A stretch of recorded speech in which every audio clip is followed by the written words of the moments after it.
प्रभु रामचंद्र भगवान की जय। पवन सुत हनुमान महाराज की जय।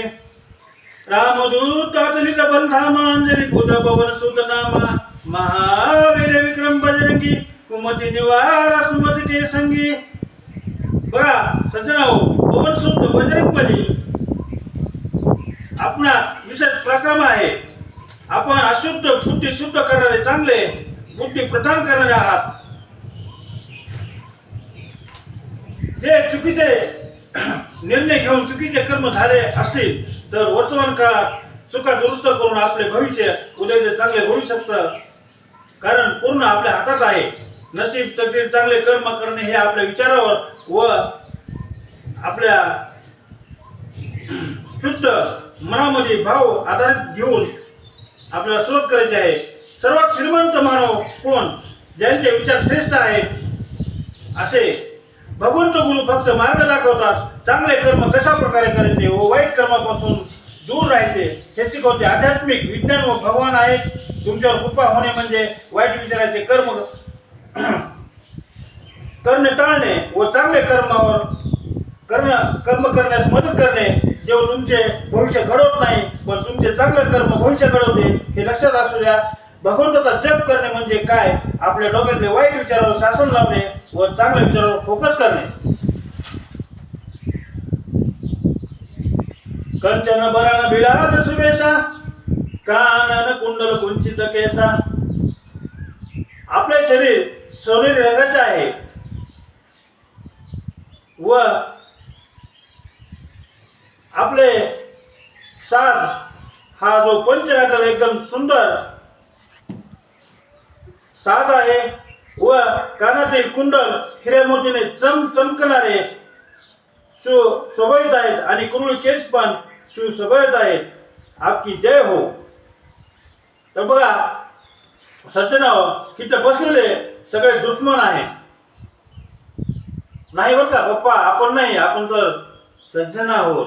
दुश्मन म्हणजे कोणते पहा? राग, दोष, अहंकार, तुलना, लोभ, स्वार्थ हे भ्रमाचे लक्षण आहे। म्हणजे सध्या कलियुगाचे लक्षण आहे। हा भ्रम खोटे बोलणे, फसवणे, आपल्या स्वतःसाठी दुसऱ्याला फसवणे, चांगल्या माणसांना फसवून आपला फायदा करणे हे सर्व खोटे लवाड आहे। हा भ्रम आहे।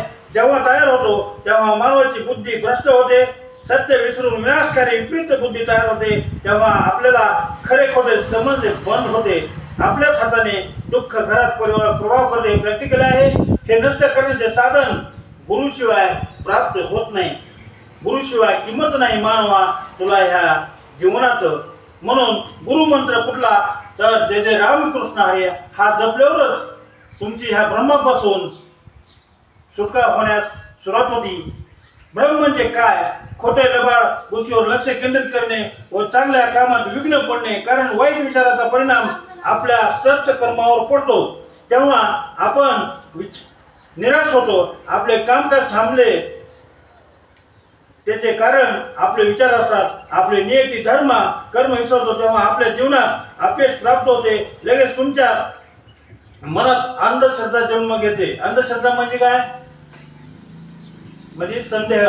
अंधश्रद्धा म्हणजे अंधविश्वास। म्हणजे काय पण आपण म्हणतो हे झालं ते झालं नाही। श्रद्धा हीच आपली खरी भक्ती आणि पूजा आहे। तर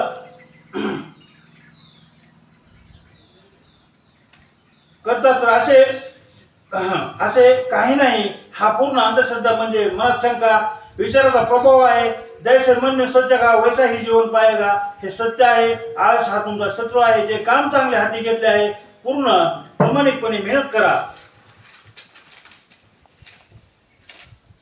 हाथ बजरे और ध्वजा बिराजे कांदे मुझे जने हो साजे। अर्थात हनुमान महाराजांच्या हातामध्ये वज्र ध्वजा आहे आणि खांद्यावर मुनीची नावाची एक शोभा आहे। पवन सुत हनुमान महाराज की जय हो। बोला पवन सुत हनुमान महाराज की जय। बोला प्रभु रामचंद्र भगवान की जय।